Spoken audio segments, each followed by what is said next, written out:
So we're here in Freehold. Never seen this before. I'm gonna try to walk us through it. I don't know if we're gonna do all the tricks that used to do back in the day, but I'm gonna try to remember as many as I can. There's some interesting routes you can take and skips and pulls and stuff. Just a fun dungeon all around. Difficult stuff in here as well, so you know, you need to be prepared. Man, this place is beautiful, isn't it? What a good-looking dungeon,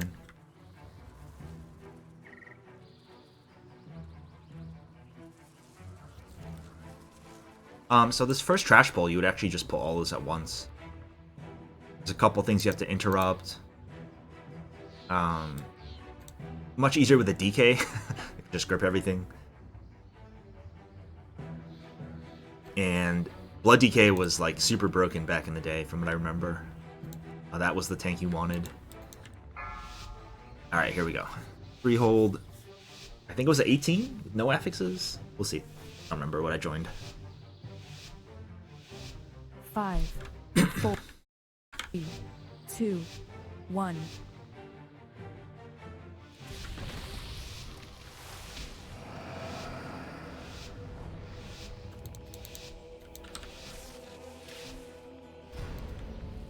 Yeah, so you just put all of this. I want fortified, you just lust. Just lust. And some of this is pretty dangerous. There's also, they do a poison, so make sure. I actually should have poison cleanse totem for this dungeon I forgot to take it.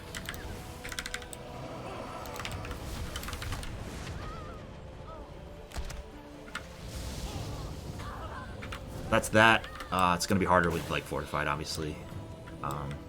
So you don't pull any of this. You used to just skip this. Take this into the boss room. Let's see if this guy remember.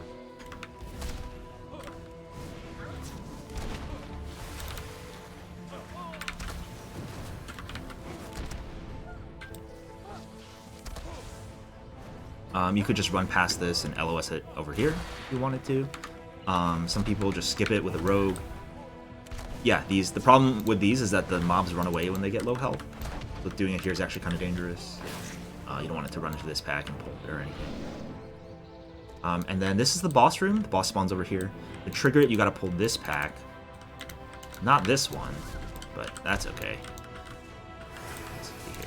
Alright, so we got the Spirit Walker's title totem down. Let's see what this does. Shockwave. We're able to cast Chain Heal at like 1 second below GCD. That's pretty cool.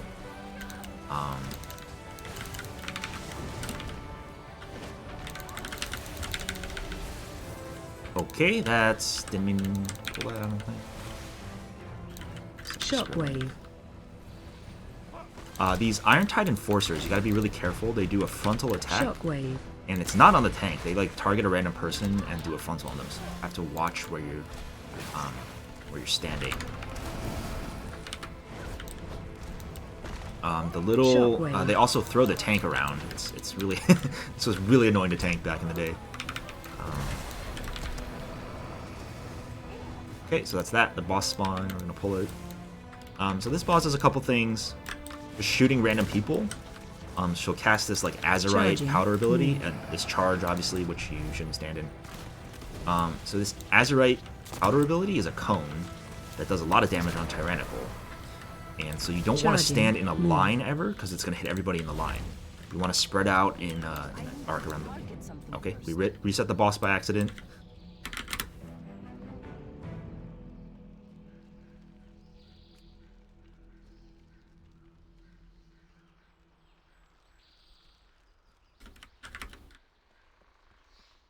Yep, and the Warlock's saying you used to be able to stand the ranged out here and avoid all the mechanics, so it looks like they fixed it.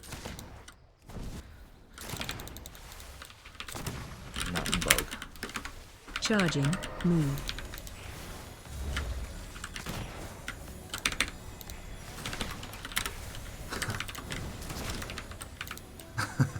Charging. Yeah, so avoid the charge. And don't stand in a line. You always want to stand in an arc around this boss. Now phase 2, she's gonna poop on the range DPS. So you have to stand not in melee. There's the Azurite powder ability. So it's a cone like fire attack. And what you have to do also here is avoid the bird. Watch your There's the step. bird. He's In flying front. around, and he's going to land and charge. And that really is going to kill you, unlike Tyrannical Leaves.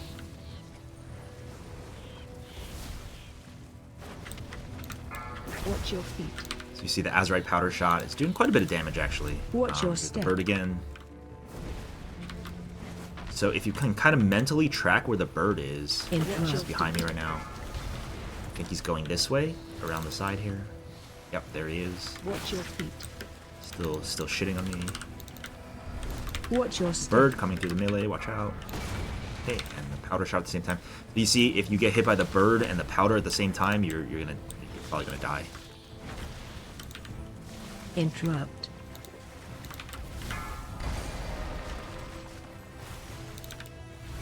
Watch your step. Oh god. Okay, that's the first boss. We don't have Tyrannical. It's quite a bit harder with Tyrannical added.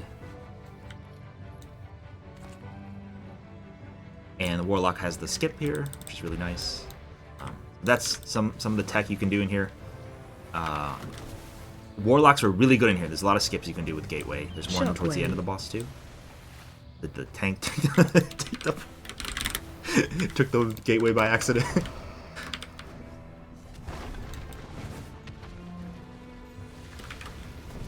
This is the same Enforcer from earlier that does the random frontal. Shockwave. Let me actually reload really quick, see if I can get my timer add-on to work. No, it's not working. Alright, that's okay. Just put it here. So here, these Oarsmen cast a Sea Spout ability that you want to interrupt, or it's going to put circles everywhere that are really annoying, and you know, you can walk out of them obviously, but they are hard to deal with combined with the other mechanics that the trash does here. Duelist Dash like stuns people, so it stuns people in the circles and then they die and they get mad at you and stuff. Here's the Patrol. It's the rat. They put traps on the ground. And whenever the trap is cast, you just want to move to the side and step out of it. And every week in this area, there's a different mini game. So this week we have the little dog. This dog, you basically chase him around the room. And made much easier with a rogue. I stepped in a trap. So, okay, we have a druid too who's going to go do it with stealth. Any stealth person can chase this around without having to pull the trash. Otherwise, if you don't have stealth, you're going to have to pull the trash. Basically, you chase the dog around until he gets here, he falls asleep, you pick up the key, and then you open this cage. And if you don't do that, the second boss is much harder. You have to do the minigame every week. We got more rats here. This is the second boss room, and you're going to want to clear all the trash here before pulling the boss, and you'll see why in a second. I'm going to pull this dude as well. These brine scales cast a frontal cone called Frost Blast here.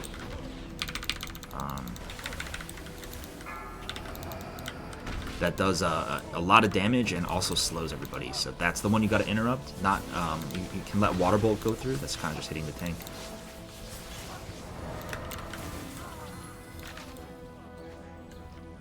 So pull the trash into the boss.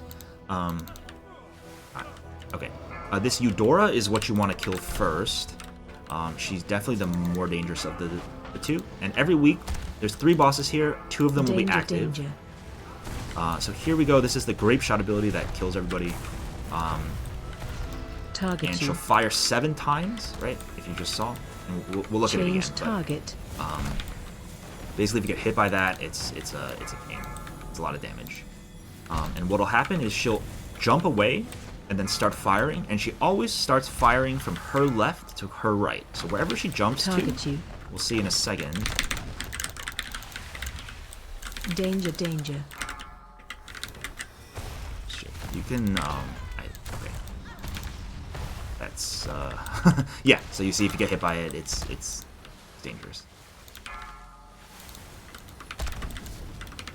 So she'll always start firing from Target her you. left to her right. And there's a trick you can do here to see the hunters. Can I do it or not? Where you can stand behind this Change pole target. and you can LOS the Danger, grape danger. shots. So right here, she's firing from her left to her right, 7 times total. And you can stand behind the pole to LOS it, as you just saw. Target you.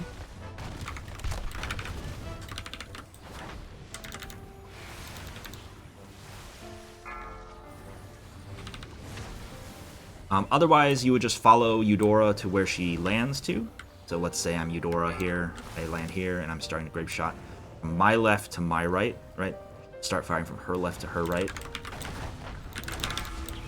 And what you want to do is run to her, and then just run around the grape shot. And you want to be quick there. You want to follow her quickly to where she lands. Otherwise, you can there was a neat trick back in the day where you would keep that boss alive, the one we just killed. And he drops these brews, which some of them do damage and some of them give a buff. And you stand in the brew when it's a buff. And you can, I think you can hit the trash with the damaging one too.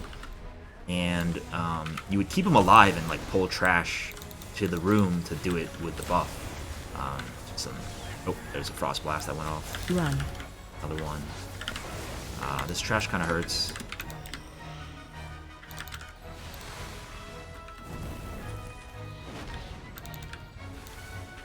Here we're going up to the third boss. There's a couple different ways you can walk here. Usually people don't go straight up the middle. That trash is less efficient than this on the side. You can also go up the left side here, and you can kill trash on that side of the walkway. And this third boss room has a lot of RP, so usually a lot of groups like to send someone here first, like a rogue or something, and they'll start the RP. There's almost over a minute of RP here before the first mini boss, and then there's more RP afterwards. So it's good to get someone to come here and start the RP. Saves a lot of time. While we're doing RP, we're probably gonna pull more trash while we're waiting. See here, we're already at 82%. We're probably gonna be about 90, maybe 88 when this is over.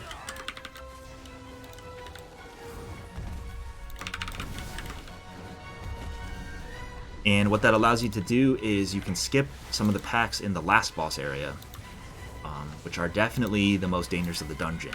But you can actually just skip them by walking around them and stuff. Okay, I probably didn't. I think I pulled that with chain lightning. No. Oops. So this RP here, when the RP is over, it's going to drop this little piglet, and you have to run around and pick it up.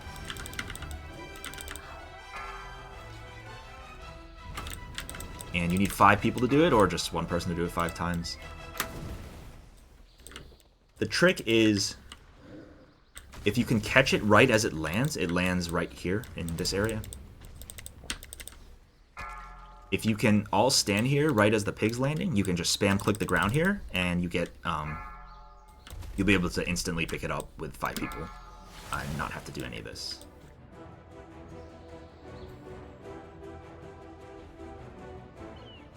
Another trick here with the training dummies, if you're a dot class that gets like resource generation, you can dot up both of these. If you don't get anything, like if you don't get any single target benefit out of dotting these, then obviously don't waste your time. But you can do... Okay.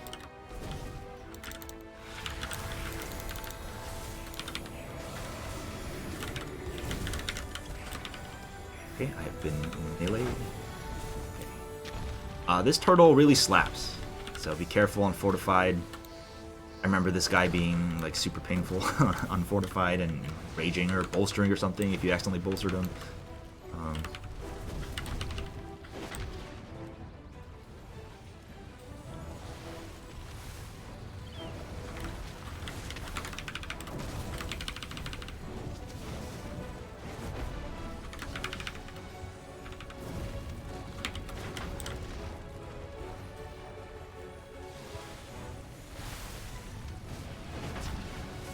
So for example, if I'm playing Ellie Shaman or something, I would dot this up with Flame Shock as well. Now I have 2 Flame Shock targets for this boss, which is just single target, but I'll get more Lava Surge procs because I have 2 Flame Shocks active. Right.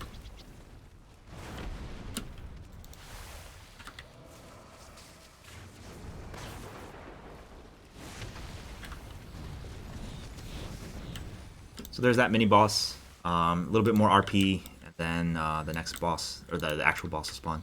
See, everyone's coming over here to hit the dummy, and what they're doing is generating resources, right? They're getting maximum resources to. My health only 300k. Like, you're broke.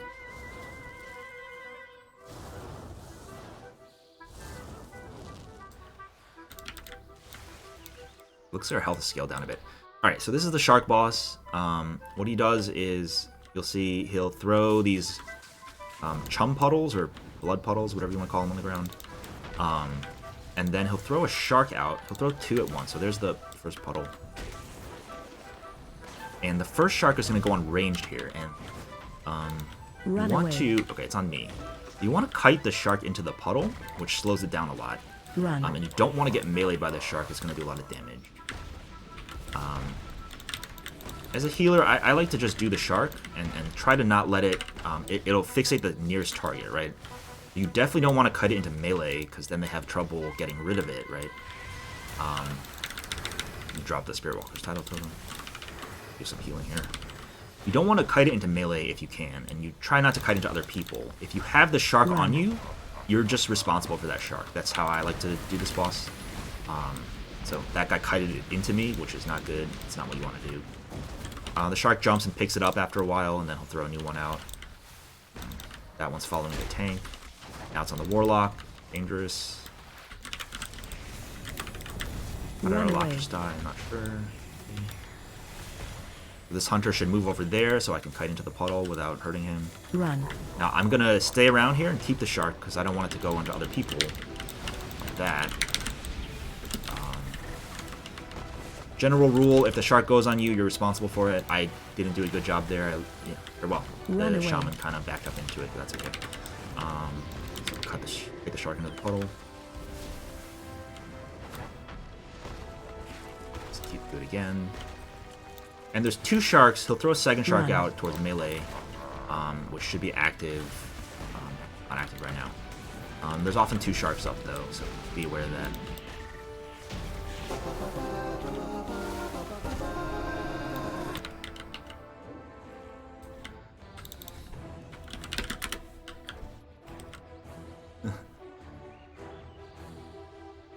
So we do have full trash count here, so maybe we're going to do the Warlock skip, which excited to show you. Yep, he says skip.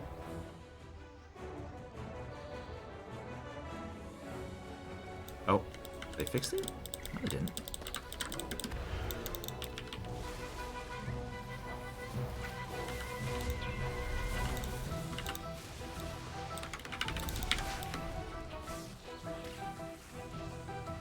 Yep, so the Warlock, there's a skip there from here. A little bit hard to set up.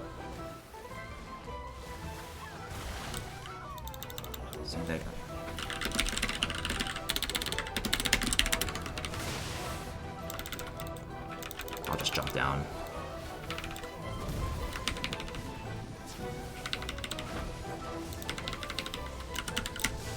Ooh, yeah, and if you're melee, careful of this Blade Barrage ability. I believe it's just a frontal, so you can walk out of it. Even the tank can walk out of it, doesn't follow anybody. But as you saw, we had 100% trash count going into here, and you can skip all of this. I believe you can skip it with a rogue too. Maybe not. But you definitely can skip here with the Warlock Gate. If you did kill all the trash, you can walk around like these people are doing. You pulled by accident. You would just walk up here and hug left here to pull the boss. Yikes. Alright, so we're doing the boss at the same time. Which way? The boss does this like wind knockback ability, and then does these cannon barrage, which we'll see in a second. Watch your okay, step. it's on me. 4 total shots, and you can move after the 3rd, and you won't get hit. I got hit because I was slow. But if you count to 3 on the shots, 1, 2, 3, and then you move, you won't get hit by the first 3. Basically, he'll fire 4, and then you count to 3, 2, 3, 4. Watch way. It's fine. What do you care? Obviously, we're pulling this with trash, and it's a little bit messy. Another thing the boss does is he'll summon these ads, right, that will chase people. Here's one. And they'll explode if they hit anybody. So here, 1, 2, 3, 4. Watch way. And helpful in phase 2, there was a strat where you would just stand over here and stack everybody. You would just stack all the fire on top of each other. You have to trust your teammates, though. If anybody runs early, they put fire in front of you, and it can kill the whole party. 3, 4, like that. That's good. And you would just CC these bombers instead of killing them. As you see, it just blew up on the hunter. So definitely don't want that to happen on Tyrannical. Watch your step. Just go 1, 2, 3, 4. Just like that.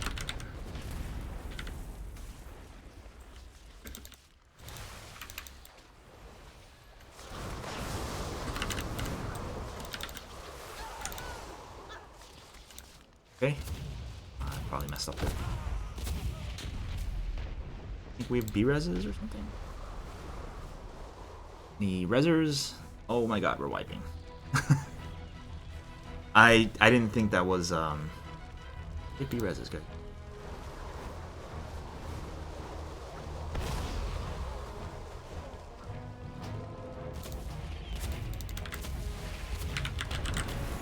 One thing about this boss is he has a burn phase, so when you cast loaded dice, Mana War.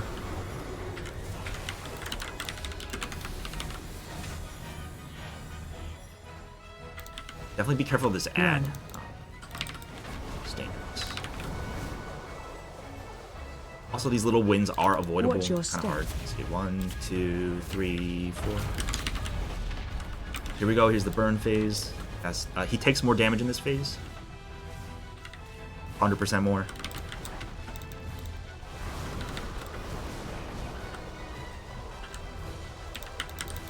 If you're really good there, you can actually avoid those. 2, 3, 4. I moved a bit early there. Okay. Run.